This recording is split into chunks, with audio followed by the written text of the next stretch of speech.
when I have to teach. Okay, so yes, this is what I'm going to talk about here. If you have any questions or questions occur to you later on today, and you want to contact me, here's how you can do so. So can I have the next slide, please? Right, I mean, just to give a little bit of context, and I'm sorry if this sounds like a PR talk for Maastricht University and the Faculty of Arts and Social Sciences in particular, which is where I'm based. One of the features of the faculty, and actually of the university as a whole, is that we're very committed to interdisciplinarity. And in my faculty, we currently offer 4 bachelor programs, all of which themselves are interdisciplinary. The global studies one is a bit different in that it's offered by the entire university. So all of the other faculties contribute as well, which makes it even more interdisciplinary because we also have the economics faculty and the law faculty, the medical faculty, all contributing as well. But this gives you, I think it's important to realize this, that the faculty, and everybody who kind of works in it is used to working in an interdisciplinary way and offering interdisciplinary teaching. The next slide, please. Right, so we started the Digital Society Bachelor. We took the first group of students in 2 years ago. So that first group is just starting their final year. And of course, like every other group of students, it's been a very unusual experience for them over the past couple of years. And we started developing a program probably in 2016. Now, this is partly a reflection of how long it takes to get a new bachelor program accredited and approved in Dutch universities. And most of you won't be interested in that. And I'll spare you the details. But also, I mean, I think the first sort of 6 to 9 months was the choice of the faculty as a whole. The faculty board at the time had decided it wanted to offer a new bachelor program in addition to European studies and arts and culture. And they did this in a very bottom-up way. So they invited colleagues to kind of come up with ideas for a new bachelor program. And there had to be a few conditions, meet a few conditions, that it wasn't too similar to the existing programs, because the point is to attract new students, that it was interdisciplinary, and, kind of dealing with a kind of actual kind of issue. And apparently there were about 7 ideas, and the board invited 3 groups to kind of work those ideas out in a bit more detail, and then they made a decision. And the decision was to choose Digital Society. So I had already been working with a number of colleagues who were all interested in digital things and big data and artificial intelligence and digitalization more generally. And we were having a meeting one day thinking, oh, maybe we should organize some kind of workshop, that would be nice. But the call had just come out and somebody said, oh, well, why don't we just put in an idea for a new bachelor program? So that's how we got started. So these are some of the features of the program. Go to the next slide, please. And I mean, I'm sure all of you could also think of lots and lots of topics. These are some of the things that we talk about. I attended the sort of introduction and welcome for the new Digital Society students on, when did I do that? On Wednesday. And I asked the students before the first lecture on Monday to kind of, read, watch, listen to the news, and come up with, a contemporary, something that's really happening now related to digital society. I think one of the things I will raise on, if nobody else does on Monday, is the chip shortage and what that might mean for digitalization. But of course, there are lots and lots of topics. And one of the things we always say to the students is that, whatever we teach you kind of now, by the time you graduate, there'll be different sorts of issues. So what we want to teach you is, some of the kind of general themes and problems, but also how to deal with kind of change and uncertainty, which of course there are other sources of change and uncertainty, in the world, rather not only digitalization, but that they feel equipped to deal with things as they come up in the future. The next slide, please. Okay, don't really need to see what's on the far side. I can tell you, I mean, I won't go through all of this in detail, but unless people have questions later, but I just thought it would be interesting to give a kind of overview of the curriculum.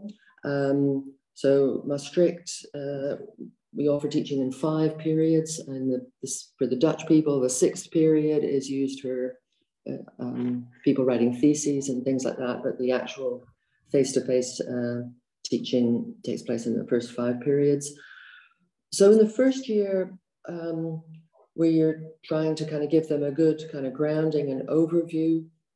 What I can't quite see on my screen, but maybe you can on yours, is that there's a course that runs throughout the whole year called Surveillance Society, plus the kind of mentoring program, particularly to help first year students get used to teaching or, you know, being at a university. But then and this is typical of the other 2 programs as well, that particularly in the first year, we make this distinction between content and skills. Now, I know when we were developing this, my colleagues and I, we all thought, it's a bit of an artificial distinction, that you need skills in order to be able to deal with high-level theoretical content. You need to understand all sorts of content-related things in order to, you know, understand how digital technologies actually work. But anyway, for the first, this is roughly the kind of distinction that we're making. The very first course is very kind of broad and open, and what I'm teaching starting next week. And we cover topics such as the digital divide, social isolation, big data, digitalization of cultural heritage, and all of which kind of come up in later courses.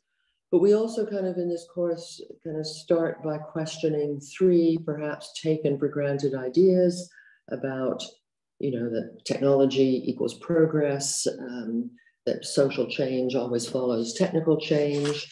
The third thing, which has slipped my mind, but we want students to kind of start questioning those sorts of taken for granted ideas.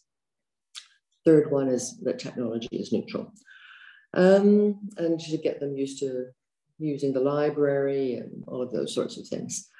And then in the parallel skills course, they start kind of building their own kind of online presence and making a blog, with the idea that they contribute to that throughout the whole program, so that by the time they graduate, they actually have a kind of fairly decent professional online kind of presence, so that some of the assessment in other courses requires them to upload things to that online platform.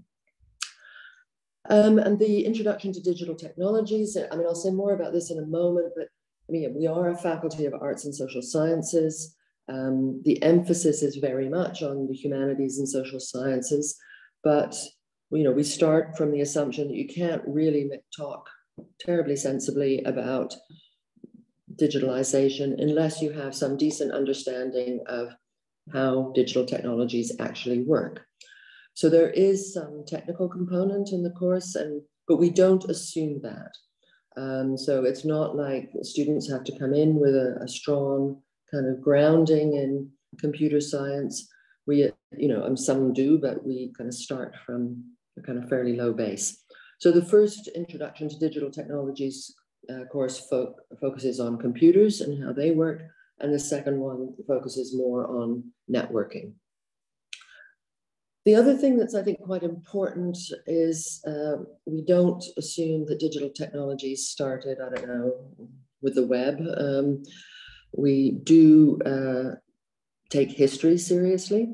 So the 4th period, I mean, yes, we also have other kinds of disciplinary input, but it is much more of a kind of, focuses on the history of kind of communication technologies in particular. So, you know, going back to the printing press, and also partly to look at what kind of claims were made about the printing press and radio and television and how are they similar to and different from the kinds of claims we hear about digital technologies. Go to the next slide, please. Okay, this is the second year where we went a bit kind of radical, okay, in local terms.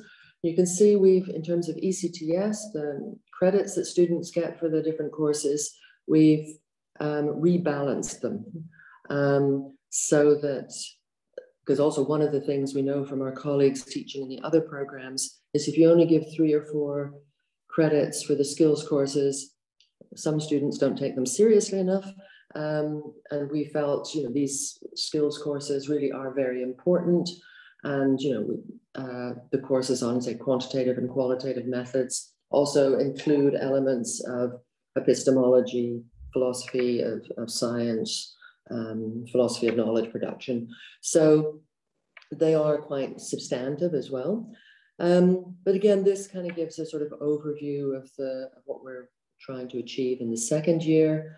And in particular, the students have to write a final thesis, and we're you know, trying to equip them with the skills so that they can write a decent thesis by the end of the year. And what, and of course, it's only just run for the first time, kind of last year, the second year curriculum. The Working with Big Data course, which we run in January. And it's the only course they do in that period. And it's, you know, we run it more as a kind of workshop when they're meeting several times a week, both with tutors and with, they work in small groups. I think much to, I think everybody's surprise, staff and students, they were able to kind of, you know, scrape Twitter and come up with kind of sensible results about, of course it was this January, and I know it now seems like a long time ago, but you know, at the beginning of January when we had the attack on Capitol Hill in the United States, and of course there was lots of Twitter discussion about that. So they used that in order to, you know, think about political polarization. So that worked well. Next slide, please. Right, the final year, which we're doing for the first time, starting next week. This is, again, typical of all Maastricht University programs, that in the first part of their final year, the students have an opportunity to study abroad or do an internship or follow a minor locally in the university. Because of Corona, the third option is the most popular at the moment. We have the option of doing some electives. So we're offering one in technology assessment that would then also be open to other students. Another course that they have to do is called Critical Debates in Digital Society, suitably vague, so we can change it every year. They have to write a thesis. I'll say more about that in a moment. We also have this course called Preparation for the Thesis, which when we designed the program was our brilliant idea that when all the students were studying abroad in exotic places or doing minors or internships somewhere, we thought it was important that the students kind of stay in touch with each other and with us and keep thinking about their thesis, which they start officially in February. So we thought, okay, we'll do this preparation for thesis course where we get them to start thinking about possible research questions based on whatever they might be doing at this moment. And we'll do this in an online environment.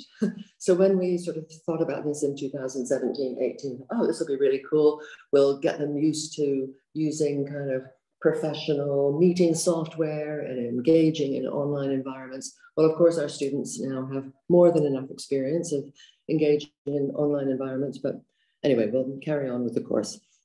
Next slide, please. So I've already mentioned a little bit about this. I mean, this is, you know, one of the, when we were preparing for the accreditation process, as how to kind of situate our program. And as I say, the humanities and social sciences, that's where we'd put our European studies and arts and culture programs, sort of kinds of liberal arts programs. But we're at the kind of, you know, the intersection of all three. And that's what the DS there stands for. And I would guess maybe sort of 20% of our curriculum is devoted to more technical things. Yeah, it is primarily humanities and social sciences. Okay, next, going forward. Okay, so these are the, the high level kind of learning objectives for the entire program that, let's say, I won't read them in detail, but the students can understand the kind of digital aspects of societal problems and the social aspects of digital problems. The second point, I think, really kind of captures what we're trying to do here is we're trying to produce, bridge builders, mediators, what we in the accreditation documents called interactional experts, which is a concept from science and technology studies, which is my own background, so that you don't have to be an expert yourself in, I don't know, the latest in programming languages, but you have to understand enough about it to be able to communicate with people who really aren't experts. So, in a moment, I'll give an example of some of the sorts of jobs that we would expect, but it's really this kind of communicative, bridge building, mediating role that we're training students in, so that they're able to kind of cross disciplinary and professional boundaries and make all of these sorts of connections. And of course, like I imagine all of us are trying to do, we want to produce students who can work independently and solve problems and work in teams and things like that. Next slide, please. Right, in terms of skills, we sort of identified 4 types of skills that were important. The sort of academic skills that are very typical of the humanities and social sciences. At the top there, the kind of professional skills that I think are typical of all sorts of university programs. I think we're calling it employability at the moment, but I'm sure you all have your own terms for this. But also some sort of digital and data management kind of skills, which are in the blue and red circles here. So next, please. I'll say a little bit about the Maastricht approach to education. Maastricht University, I think we just celebrated our, I don't know, 43rd, 44th birthday or something. It's one of the youngest universities in Maastricht. Well, certainly the youngest university in Maastricht. It's also the oldest university in Maastricht. It's the youngest university in the Netherlands, one of. And when it started back in the sort of 70s, it had this very radical at the time approach to teaching and learning, of problem-based learning, which was borrowed from McMaster University in Canada, where they developed it for teaching medical students, because obviously, yeah, sort of start rather than just doing the classic, I don't know, anatomy and all the kind of classic things you hope doctors learn, but that you kind of start with particular medical problems and try and develop a kind of more integrated and holistic approach to understanding what's going on. When the university started, I don't think our faculty was there yet, but as it grew, this approach to teaching and learning was adopted for all educational programs. So the kind of key feature, and I mean, it's one of the reasons that students choose to come to Maastricht. And, when I go to open days for potential students, I say, look, if you want a kind of classic university education and to work on your own and go to lectures and sit in the library, that's fine. That works for some people, but don't come to Maastricht. So most of the action in Maastricht happens in small groups of 12 to 15 students and a tutor.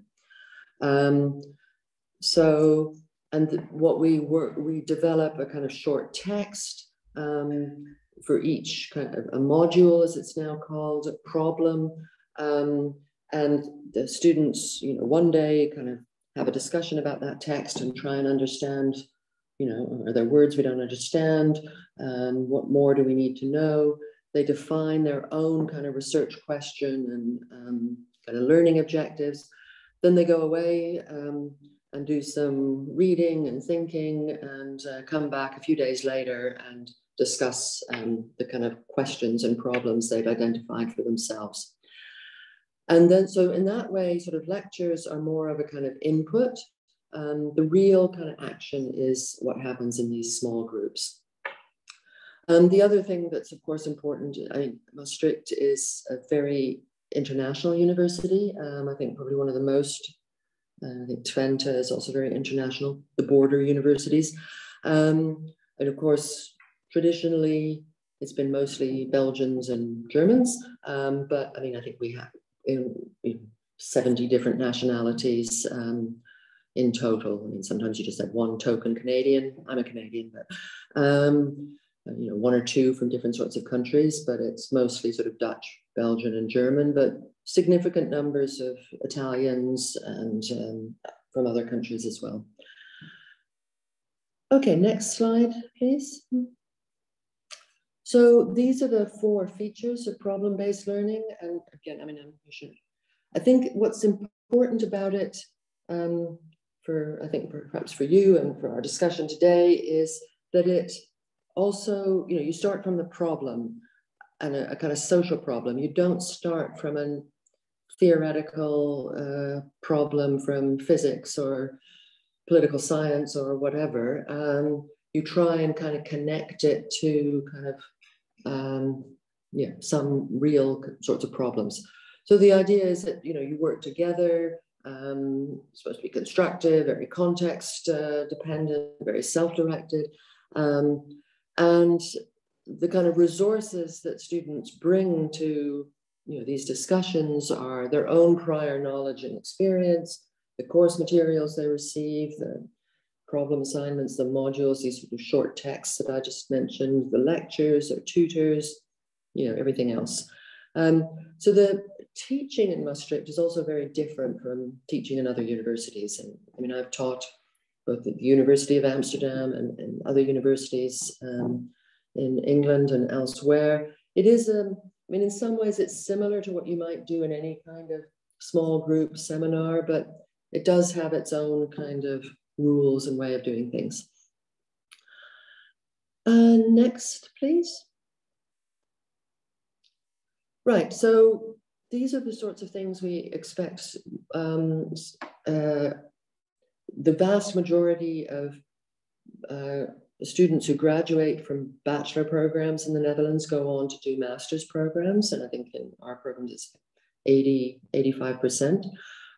So we've identified a number of programs that are particularly suitable for our students, both in Maastricht and elsewhere. And the one I wanted to talk about is this EST program, the sort of highlighted in the top.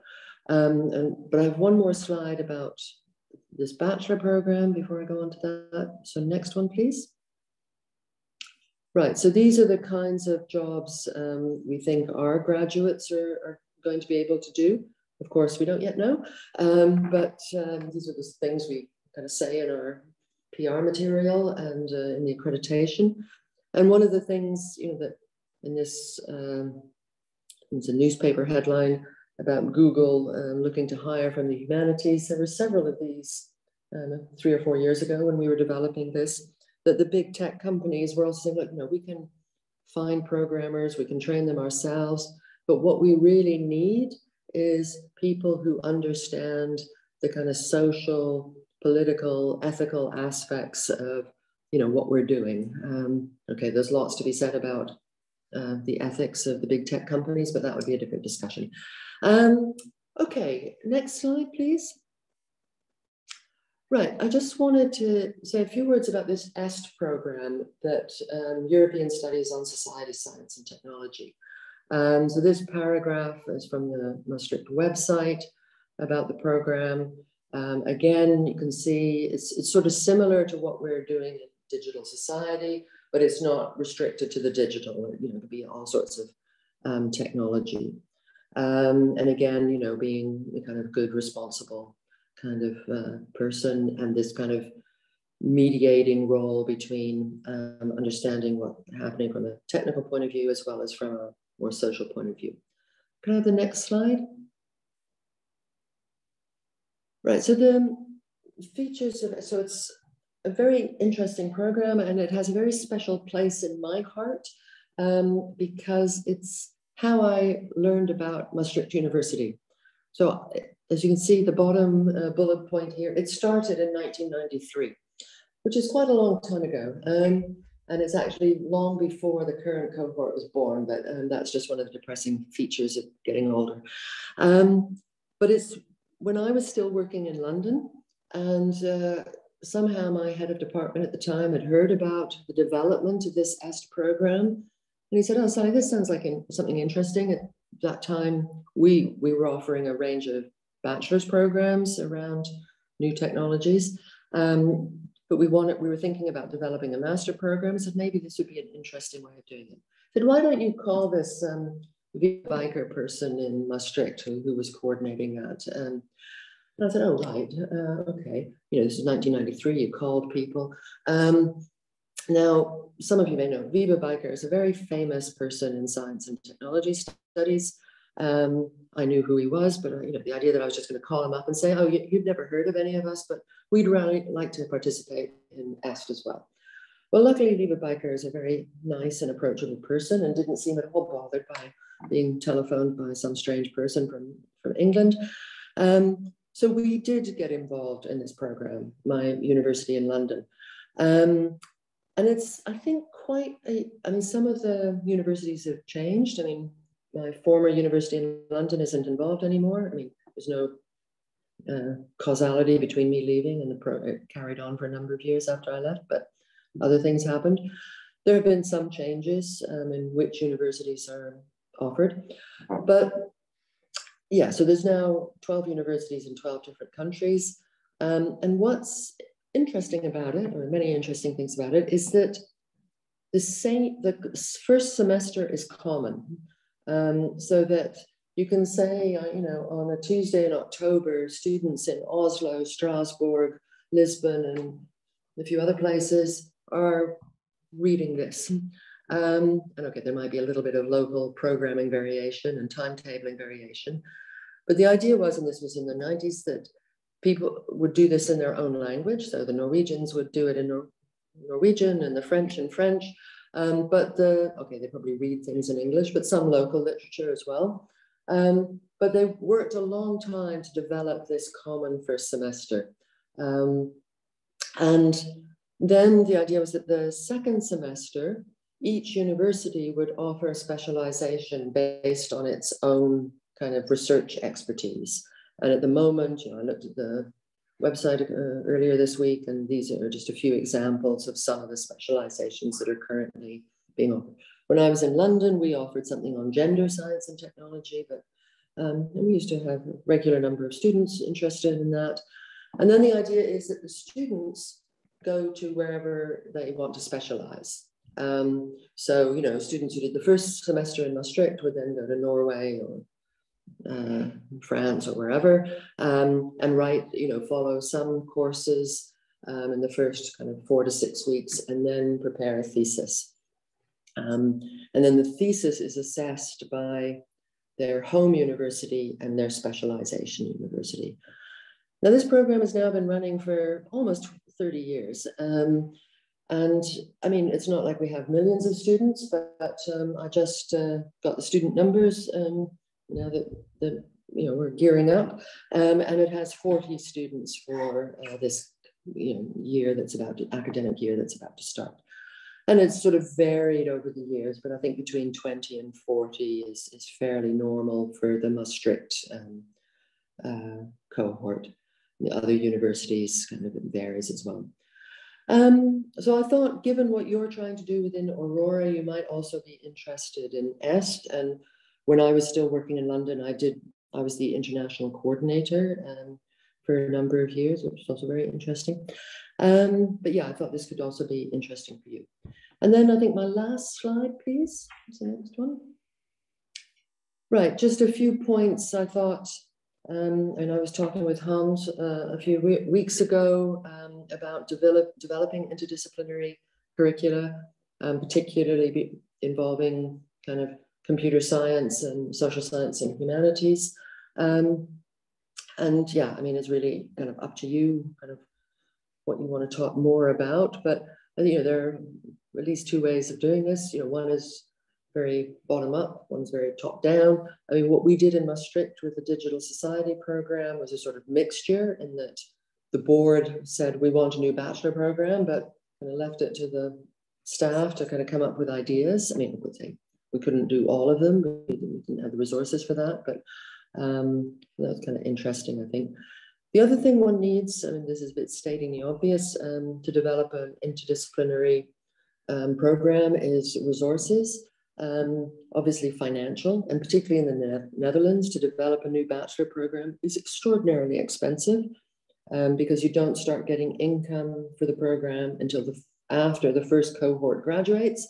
So for the first 3 or 4 years, the faculty and the university have to kind of cover the costs. But I think, okay, money is money and very important, but I think you also need, people who are committed to doing this. When we were setting this up, I mean, there was a small group of us who kind of initiated it based on our own kind of research interests. But as we kind of more formally started to develop it, we made sure that we involved somebody from each of the departments in the faculty. We were given kind of official kind of teaching time to develop the curriculum. I mean, of course, that translates to money as well, but you really need, I think, people who want to do this, because it is a lot of work. 2018 really kind of went to this in my case, and for several of my colleagues as well. I think another thing that's important is thinking about how you're going to assess interdisciplinary curricula. I mean, every discipline has its own ideas of what constitutes quality. And I think this is where we've seen some of the biggest problems, and not so much in our program yet, but I'm waiting for the thesis, and that might be interesting. But what I hear from the other programs, from some of my other experiences, what a philosopher thinks is a good bachelor thesis can be very different from what a political scientist thinks. Never mind somebody from, engineering or computer science. So, what I just mentioned about the EST program of having 2 people involved in the assessment, I think is really important. And we have other kind of tricks for trying to kind of prevent kind of problems at a very late stage in the whole process when it comes to dealing with assessment. I think sort of implicitly what I've been hinting at is the qualities of people involved. And okay, I'm sure there might be training for this, but I think sometimes it's people's, personalities can make a difference. A certain kind of open-mindedness, not thinking that your discipline has all the answers to everything or even all the questions. And it does take a lot of time and patience and, ability to listen and think about, oh, I hadn't thought about that. Maybe that will work, and maybe that is better. And then the other thing that takes a lot of time and effort and different sorts of skills is convincing everybody involved, whether it's senior management, accreditation committees, students, their parents, local employers, local agencies, that this is actually a good idea, this interdisciplinary curriculum. It was interesting, when we were developing the Digital Society program, there's one stage in the process, it's a very long Dutch word. It was my new Dutch word for 2017, macrodoelmatigheidstoets, which I guess sort of translates as a kind of efficiency, viability kind of test, where you have to say something about, what the place of the program is in the Dutch university landscape, what kinds of jobs graduates are going to do. So as part of that, we talked to potential employers, and they were the easiest to convince of what we were doing. They could see, whether it was the big tech companies, we talked with people from IBM and other tech companies who were all saying, look, please get this started as soon as possible. We need these kinds of people. I think some of the other people on this list were perhaps a bit more difficult. to persuade of the value of what we were doing. But yeah, I suppose, yeah, this is just a few kind of points about, yeah, what we learned from developing this program. And I think I will stop there and hopefully be able to see you again. And we're going to have some time for discussion.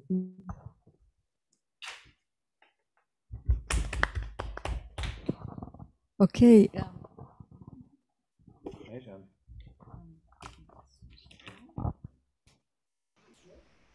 Can you hear me? Hello?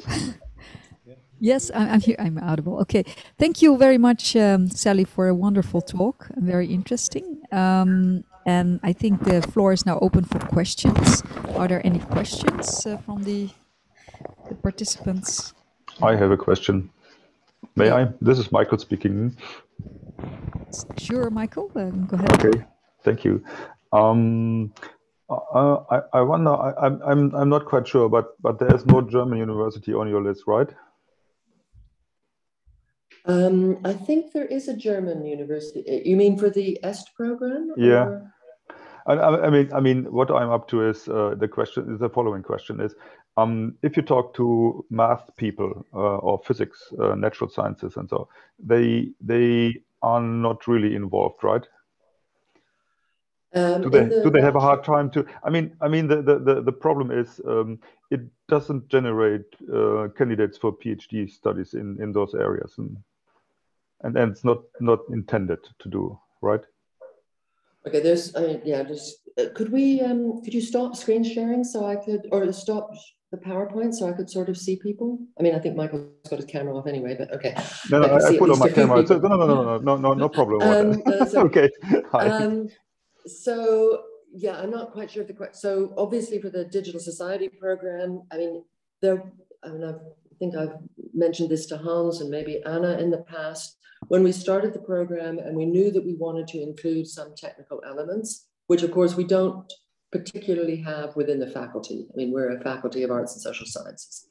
So we thought, okay, we'll go to our local computer science faculty, which here is called knowledge engineering, and see what they think about all of this. Because we do, from the faculty, offer courses to the computer scientists on kind of ethics and kind of social aspects of gaming and things like that.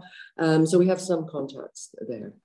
And the reaction we got was one of horror, saying you cannot possibly teach anybody anything meaningful about digital technologies unless they have the highest level of mathematics from secondary school.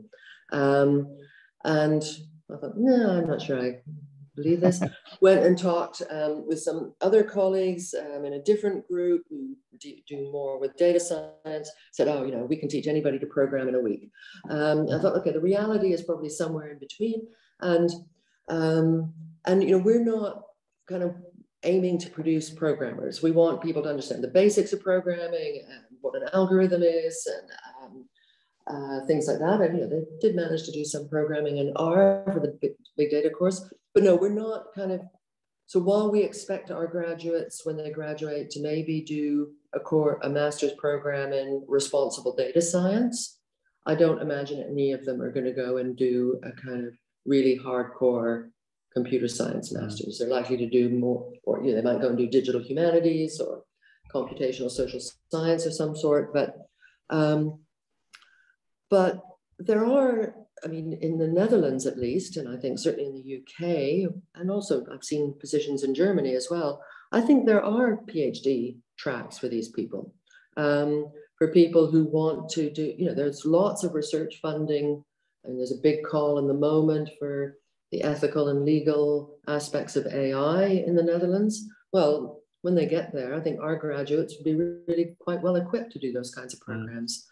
And for the EST master, I mean, that's a bit different because it's not only focused on the digital, but we get students who first studied kind of physics or biology or something, they come and do the master's program because they, for whatever reason, think, okay, we might be interested more in the policy issues or, and many of those graduates have gone on to do PhDs. Okay. But I think it really depends on the kind of national situation. And I know when we started the EST program, Germany was the hard case. Yeah, I believe that, yeah. Because I think, I mean, I think it may be changing a bit, but I think German universities are much more committed to 19th century disciplines. Yeah. I experienced that. I'm from University of Duisburg-Essen, I tried to set up, or I'm still in the process of setting up an interdisciplinary data science and AI study with application domains like health and engineering as well, but also economics.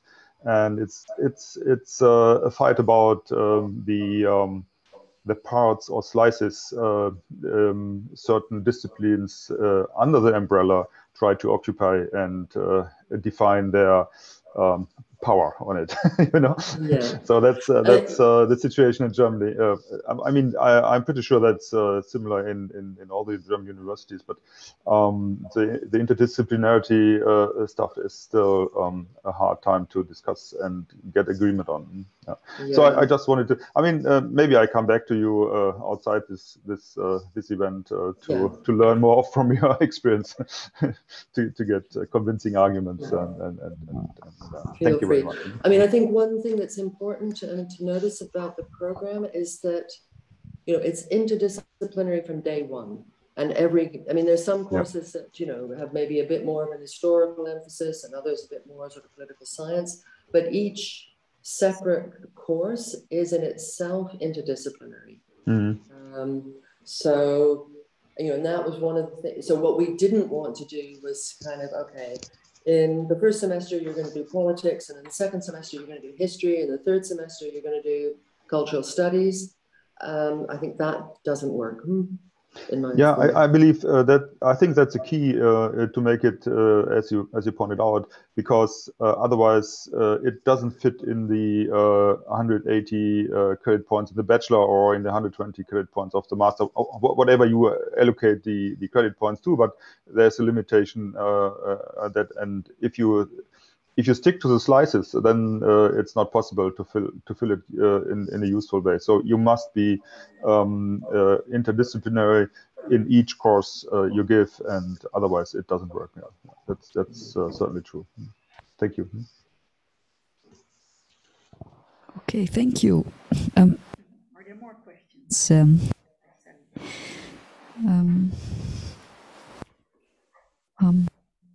questions? Well, I have a few questions myself, Sally. So I was interested in the process. So when you started, or when the board started with the idea of this bachelor, and you picked up, so you formed a small group of interested people. How was a bit about the reaction?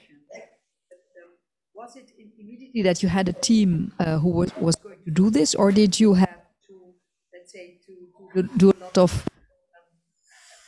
how do you call it, shopping around to find the right people and to Okay, you're very difficult to hear at the moment, Anna, but I think the question is about how did this group come together? Was it, did we have to find people, or did we kind of spontaneously find each other? And I think, as I said at the beginning, there were a small group of us in the faculty interested in questions around digitalization, and we were talking about potential research ideas, and then this call came.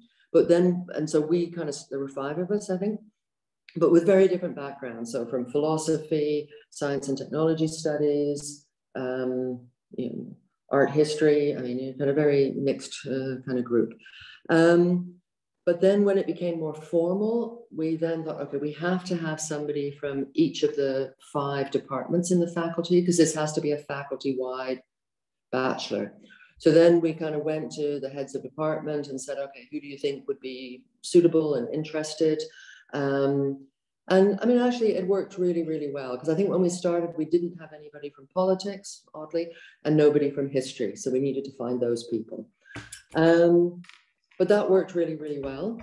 But then, of course, the great thing is now that the program is up and running and we're recruiting students, and this is all, we're recruiting new staff.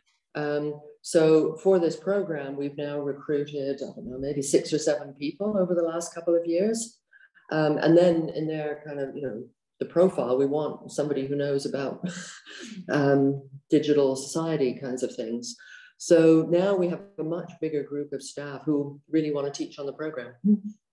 And the best story I've heard is one of my colleagues, an older woman, historian, who'd always found this kind of interesting, this whole digitalization stuff. And she was a tutor in in the first year for a couple of the courses. And one of her lockdown Corona projects was to teach herself art, as you do.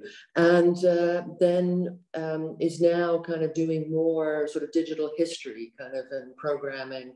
So, it has all sorts of wonderful spin-off benefits for colleagues that you wouldn't have predicted, or I certainly wouldn't have predicted. It's very good to know for us also how that works. So yeah, thank you. Okay, let's see if there are more questions. Well, if there are no questions anymore, then I think that we can, that we can conclude here, and maybe we can take a break, because it was planned for 10 o'clock, but maybe we can just take a longer break. Shall we do that?